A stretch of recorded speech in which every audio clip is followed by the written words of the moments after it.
Greetings and salutations. Welcome back, traveler. What I mean to say is, how you going, cunt? So, we're now gonna look into what the GUI tab of this add-on does. This tab is all about the GUI, so if you do something which involves your GUI, for example, bring up the mailbox or bring up the in-game menu, and you hear me talking, the option to disable it is in this tab. That also includes all the dialogue boxes like those for questing, or the auction house, even the bank and barbershop window are here. Okay, that's not entirely true. I tell a little fib. Some other GUI options are in the last tab, but we'll cover those later on. Within this tab, you will see a series of pictures with words on them, kind of like the previous tab. Green is still on and gold is still off. The images reflect your faction, so if you are Alliance, the image flavor will be that of the Alliance. If you are Horde, they'll look like the ones displayed here. I'll give you an example. If you have the vendor option turned on, when I open a merchant window, I will start singing. I'm not even joking.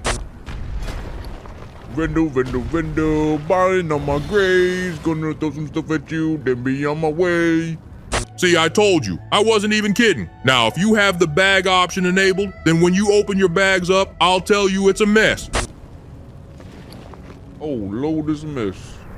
Pretty much all of the options in this tab are like that and self-explanatory, so I won't go over the others. That said, there is one section I will go over, and that's the Simple Mouse Over Target button at the bottom. The original add-on was called Simple Mouse Over Target, and it was coded by Broderick, aka Kirov. When I returned to WoW, I found this add-on had been discontinued. I was disappointed as I always use this add-on. It said on the add-on page, if you wish to take them over, feel free. So, I did. I noticed that another author named Zeristel did an update to this add-on too, so I grabbed and tested that. This too looked like it wasn't continued and had a couple of errors in it, probably due to Blizzard changing their code as they like to do, so I figured fuck it. I'll fix it up and include it so I can use it. It is off by default, but you can turn it on and choose which side of your tooltip you want the secondary tooltip to show up on. Understand that the original didn't have a GUI. All the choices had to be made by console commands. I thought to myself, fuck it, let's give this cunt a clickable interface. And so I did.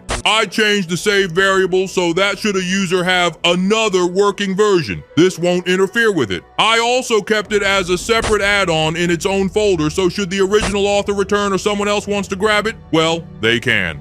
So what's it do? Well, when you mouse over a character or creature in the game that is currently targeting something, it shows a second small tooltip attached to the main tooltip with their target's name, level, and other info. There's also two other options with it. If the target is attacking you, the background of the secondary tooltip will show up red, since you have aggro. If the background is green, then you are targeting the same target, confirmation tooltip. You'll see how it works when you're testing it in game. Anyways, it's there. Off by default, errors fixed, and if the original author wants to grab it to update his own version, so be it. Same for the other author that did an update to it. So that's pretty much it for the GUI tab. The next tab we will be talking about is the Mount tab. Join me in the next video to see just what the fuck that tab does.